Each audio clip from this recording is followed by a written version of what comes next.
अस्सलाम वालेकुम। आप उसामा गाजी यूट्यूब चैनल देख रहे हैं। इमरान खान साहब जब सियासत में आए तब से कहते हैं जी मैं करप्शन के ख़ात्मे के लिए या करप्शन के ख़िलाफ़ सियासत में आया, इसलिए फ़ैसला किया कि चाहे पीपल्स पार्टी चाहे नून लीग ये सब करप्शन में लगे हुए थे, तो मैंने देखा कि इस मुल्क में कोई बेहतरी नहीं आ सकती जब तक यहाँ करप्शन खात्मा ना हो। इसी पे वो इलेक्शन लड़ते रहे, शुरू में हारते रहे, फिर 2018 में उनको हुकूमत मिली इसी नारे पर कि जी करप्शन का खात्मा करना है। आज भी वो ये नारा लिए चलते हैं, 3 साल हो गए हैं और कहते हैं जी करप्शन बर्दाश्त नहीं है। अब चाहे जहांगीर तरीन का मामला हो, कई दफ़ा उनके काबीना के अरकान के खिलाफ कई केसेस आए तो उनको इस्तीफे देने पड़े जब तक कि वो केसेस ख़त्म नहीं हो जाते या उनका कोई वाज़ेह तौर पर उनका नाम निकल नहीं आता उन केसेस से। तो अब भी वो ये कहते हैं जी करप्शन बर्दाश्त नहीं है, ऊपर की करप्शन मुल्क को तबाह कर देती है, मुल्क गरीब हो जाता है। हत्ता कि ये नहीं कि कोई मुखालफीन है या कोई करप्शन करे तो बर्दाश्त नहीं, करप्शन करने वाले के हक में बयान भी बर्दाश्त नहीं किया और अपने करीब तरीन पुराने तरीन साथी उनसे नाराज़ हो गए हैं और एक तरह से उनकी सरजश नाराज़गी का इजहार क्लास ले ली उनकी और काबीना के इजलास के दौरान ही कर दिया सबके सामने। और ऐसे शख्स को जिसको डिप्टी प्राइम मिनिस्टर भी कहा जाता है और जहांगीर तरीन साहब से अलहदा होना, नाराज़गी के बाद अब सबसे अहम तरीन आदमी इन्हीं को कहा जाता है, यानी असद उमर साहब। असद उमर साहब ने बयान दे दिया मुस्लिम लीग नून के साबिक वफाकी वज़ीर के हक़ में और कहा कि जी उनके ख़िलाफ़ रेफरेंस जो है वो अगर नैब में इसमें आप बनाए तो गलत बनाए। मैं उसका बैकग्राउंड आपको बताता हूँ। पहले ख़बर पर जाते हैं।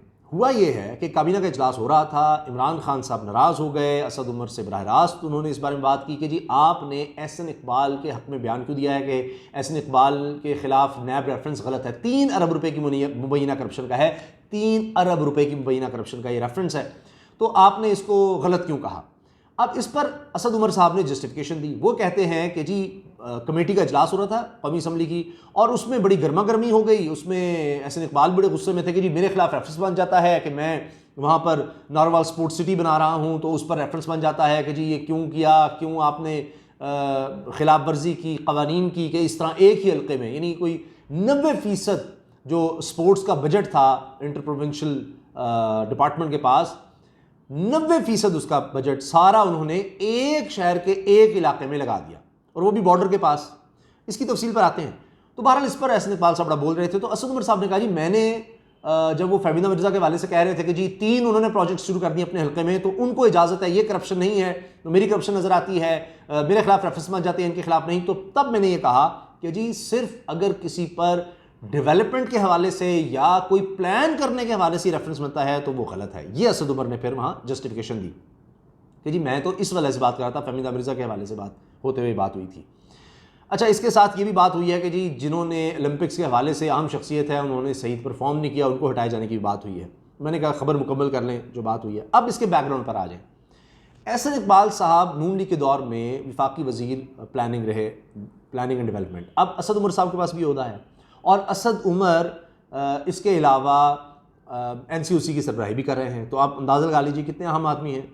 तो अब एहसन इकबाल साहब पर जो करप्शन का चार्ज लगा वो इसलिए लगा कि 1999 में मामला शुरू होता है। 1999 में इन्होंने ये कहा कि जी कोई 3,47,50,000 का प्रोजेक्ट शुरू किया जाए। 1999 की बात है। ये स्पोर्ट्स स्टेडियम नारोवाल है, उसमें कि नारोवाल स्पोर्ट्स सिटी के नाम से उसी को अपग्रेड किया जाए, बढ़ाया जाए, इस तरह से हो।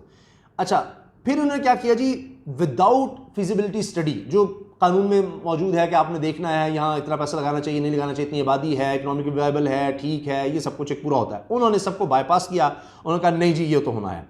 फिर उसकी कॉस्ट बढ़ती चली गई।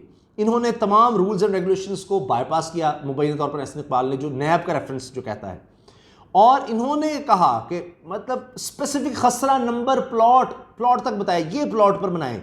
और स्पोर्ट्स बोर्ड को इन्होंने प्रेशराइज किया। जब इनके पास नून लीग की गवर्नमेंट आई पंजाब में और 18वीं तरमीम पास होने के बाद वहाँ डिवॉल्व हो गया, तो इन्होंने फिर ये प्रोजेक्ट मज़ीद आगे बढ़ाया, इसको 1 अरब रुपए तक ले गए, बढ़ता रहा। ये हर चीज़ इन्होंने बताई कि इस जगह पर होगा, बॉर्डर के करीब ले गए, उससे कॉस्ट 3 अरब रुपए तक चली गई, 3 अरब रुपए तक। और मैंने सर्च किया कि 90% बजट जो इंटर प्रोविंशियल डिपार्टमेंट के पास था स्पोर्ट्स का, वो 90% यहीं पर लगवाने का इन्होंने कह दिया। अच्छा, फिर क्या होता है कि देखा जाता है कि इन्होंने ना तो प्रॉपर प्रोसेस के थ्रू ये सारा मामला किया, ना प्रॉपर इजाज़त ली। फिर ये जब विफाक में आए तो इन्होंने जो पंजाब का मैटर था कि आपकी पंजाब में हुकूमत है तो पंजाब हुकूमत के पैसे लगाए जाएं, इन्होंने विफाक के पैसे रूल्स एंड रेगुलेशन की खिलाफ वर्जी करते हुए वो सारे उधर लगा दिए। और इसको ये कहा गया कि इन्होंने सारा पैसा अपने हल्के में लगा दिया इलेक्शन जीतने के लिए, इलेक्शन की खातिर इन्होंने सब कुछ वहाँ पर कर दिया। तो ये इन पर ये इल्ज़ाम लगता है, जिस पर वो कहते हैं जी मैं तो जेल भी काट आया, मुझे इतनी ज़्यादा सज़ा भुगतनी पड़ी। तो अब ये मेरे खिलाफ रेफरेंस समझ जाता है कि जी हमने ministry of inter provincial coordination के 90% पैसे स्पोर्ट्स के सारे इधर लगा दिए।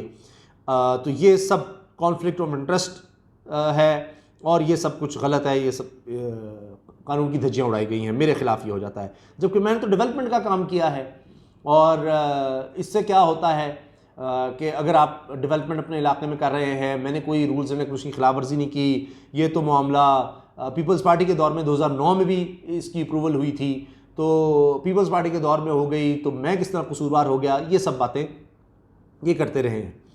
लेकिन इमरान खान साहब ने ये चाहे एहसन इकबाल साहब की जस्टिफिकेशंस हों या असद उमर साहब की उनकी साइड लेना हो, ये बर्दाश्त नहीं किया। Zero tolerance policy Imran Khan साहब अपनाए हुए हैं करप्शन के ख़िलाफ़ भी, और करप्शन के हक़ में कहने बोलने के हवाले से या नरम गोशा रखने के बारे में तो वो तो बर्दाश्त ही नहीं करते। जिस तरह आपने पनामा केस में देख लिया, जिस तरह आपने मियां नवाज शरीफ के ख़िलाफ़ देख लिया आते हैं या जरदारी साहब के ख़िलाफ़ आते हैं, जिस तरह वो केसेस जब कभी बनते हैं वो कहते हैं जी नैब को जो चाहिए अदालतें बनानी है, जिस तरह भी चाहिए, हमारी जो सपोर्ट चाहिए हम करने को तैयार हैं।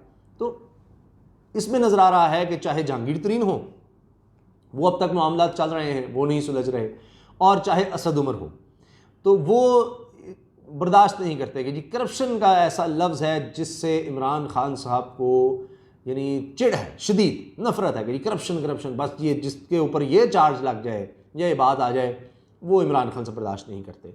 आपका क्या ख्याल है कि क्या इमरान खान साहब का इतना सख्त होना दुरुस्त है कि जी एक बयान भी क्यों दे दिया असद उमर ने, वफाकी वज़ीर ने, और चाहे वो कमेटी का इजलास हो रहा था, वहाँ एहसन इकबाल साहब अपनी बात कर रहे थे, दूसरी इल्ज़ाम आ रहे थे तो मामले को ठंडा करने के लिए, और वहाँ पर ये भी हुआ कि जी ये तो रिश्वत की किस्म है कि जिस तरह से ये डेवलपमेंट हो रही है। अगर फहमीदा मिर्ज़ा साहिबा भी रूल्स एंड रेगुलेशंस की खिलाफ वर्जी करती हैं तो बिल्कुल नैब को उस पर भी रेफरेंस बनाना चाहिए। लेकिन अब देखना होगा कि क्या उनके जो 3 प्रोजेक्ट्स हैं वो भी इसी तरह 3 अरब रुपए के हैं, और क्या वहाँ पर भी उनके हल्के में इन कामों की कतई कोई ज़रूरत नहीं है जो वो काम करवा रही हैं, तो बिल्कुल उसको भी देखना चाहिए। आपसे गुजारिश है अपनी राय का इज़हार कमेंट सेक्शन में ज़रूर कीजिएगा। वीडियो अच्छी लगी तो लाइक कर दें, बेल आइकन पर क्लिक कर दें ताकि हर वीडियो के बारे में आपको बर वक्त पता चल सके, और चैनल को सब्सक्राइब करने के लिए आपसे भी दरख्वास्त है। अल्लाह हाफ़िज़।